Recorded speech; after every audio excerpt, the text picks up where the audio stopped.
Welcome to the Murphy, Sam, and Jodi After the Show podcast, which is brought to you by Factor Pre-Prepared Meals.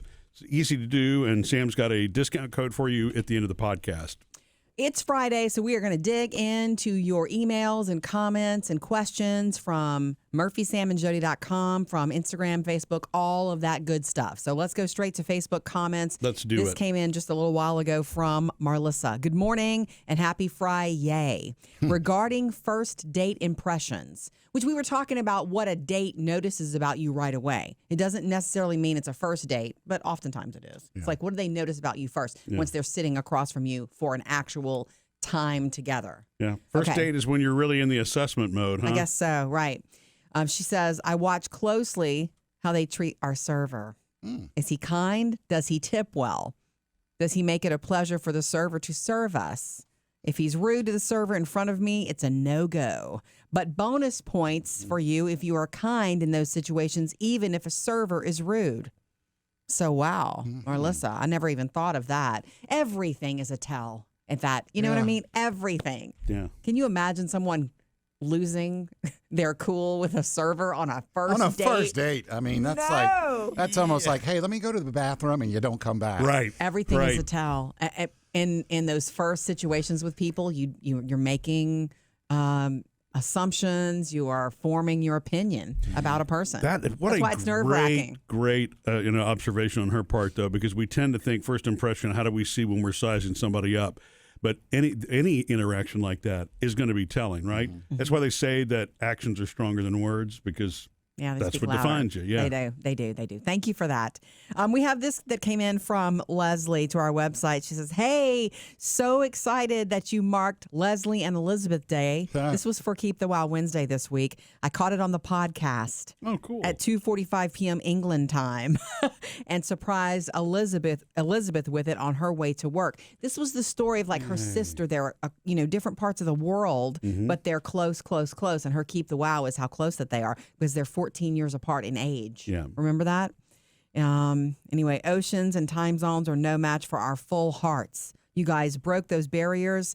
As we say here in my beloved corner of England, nowhere near London. Ta, my loves. Ta. So sweet. P.S. How the heck am I going to beat this for Leslie and Elizabeth Day next year? That's sweet. Write to us and we'll do it for you. Yeah, we'll have to record a video for her. Something like that. Yeah. Super cute. That makes me think about my late grandmother and her sister. They were 7 years apart from each other, so they weren't, 14 years apart, but they were.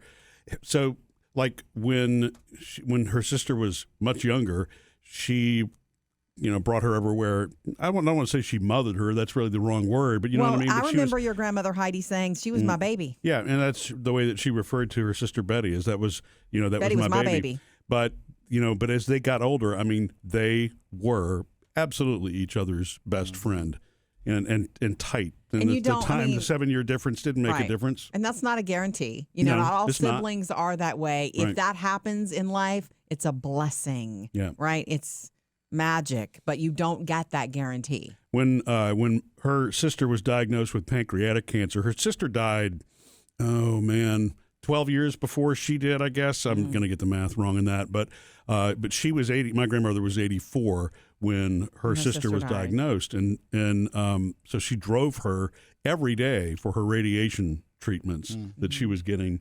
And then would sit there through chemo or whatever. And they spent the last year and a half, of her sister Betty's life together like that. So I guess it's a full circle kind of moment. But I mean, that's the ultimate show of love and friendship. They had each other. Somebody. Well, anyway, thank you for that, Leslie and Elizabeth. We enjoyed sharing that and being a part of your special day this week. Also from Facebook Messenger, this is from Mary. Hey, Jodi, I heard your grandmother's saying, and it is from a poem that was taught 100 years ago when I was a girl in Catholic school.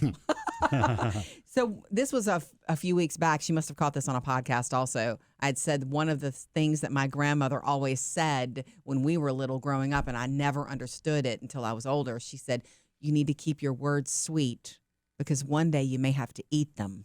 And I didn't know what she meant. when I was a little girl, but she said it a lot in life in our family, and she tried to practice it in her life as well. And what she just meant was that words are powerful and they can cause damage. Think twice about the things that you say. Oh, yeah. That's basically what she was trying to say. Sometimes you're wrong, which is why you would have to eat those words, right? Too, Yeah. And then Mary says, although I'm sure, she said she learned that, she was taught that when she was a girl in Catholic school. Although I'm sure that Catholics did not write or create this little poem, here is how the poem was taught to me, and I love it. Make the words you speak today tender, kind, and sweet, for tomorrow they may be words you'll have to eat. Mm-hmm. Yeah. So thank you for that, Mary. Sweet little poem from Catholic school. Did Mama ever use non-sweet words around you? A couple of times. Oh. And it was a shock. But honestly, my grandmother was a feisty woman. Yeah. She was all love and all heart, especially for her people and her family. She's the one that called the newspaper when they didn't write my name when I scored the most. Right. She made them print a correction in the newspaper.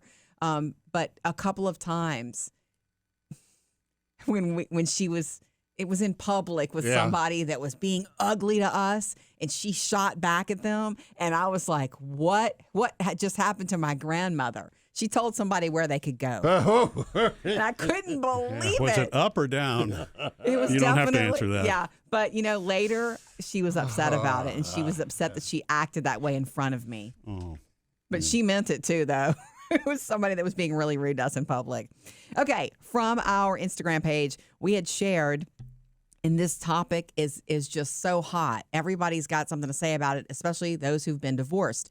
Having a divorce ring, women especially, a lot of times want to replace if a piece of jewelry meant something, which it does when it comes to being married, then can a piece of jewelry mean something when you've moved on in your life? Sabrina says, one thing I have to learn after becoming a widow at 50 is love being comfortable with yourself. Once you master that, everything else is easier. So heck yes to a divorce ring. I felt naked removing my wedding ring, so I bought a remembrance ring. Oh. Wow. Tighten your seatbelt and have a drink. And every time you hit an air pocket, this is about the turbulence. This is about, she switched topics on me. Yeah, okay. I'm sorry, Sabrina. What? Tighten your seatbelt and have a drink. This is about turbulence. And every time you hit an air pocket, yell out yeehaw. True story there. So Sabrina on divorce rings and how to get through turbulence. You know what would happen if you scream yeehaw on a plane? I wouldn't like that. I don't think you would actually, no one would hear it really. That was a podcast where we talked about divorce rings and turbulence and all of that. So I can understand the remembrance ring. When you're used to having something on your finger for a long time like that. There is that thing where, people who've been married for a long time. I mean, there's no wrong way to do it. Mm-hmm. But we knew a lady when I was growing up who her husband had passed away, and for a very long time she wore her wedding bands. And it was just, she was not okay with taking them off yet. She wasn't ready to, My mom still wears hers. Dad's been gone 15 years. So sweet. Of course. And you know what? Miss Jodi will always wear them. And also, too, part of it, I think, is the ring that she's wearing. Mm-hmm. Is like, it's something that they worked on together their whole life. What do you mean? I don't mean with the tools outside in the shed. I mean, she had a basic wedding ring and diamond. Oh. And then as things got better in life, some stuff was added onto the sides. And it's like it's a piece now, not just a two little bands. That is precious and beautiful. Of course she still wears it. I'm going to tell you where it is, because when I die, I want you to get it, not your brother. I thought you said she wears it. She does. Oh, okay. Well, you know where it'll be then. Look for it on my finger. Take it off. Don't let him have it. She wants you to have it because you're an expert in wedding rings. Yeah. Okay. I just put it in the collection. No, she wants you to have it in hopes that you'll marry again. Yeah. Anyway, thank you for reaching out to us. We love hearing from you. We do try to answer and see. We do see every single comment and email that comes in. So keep it coming.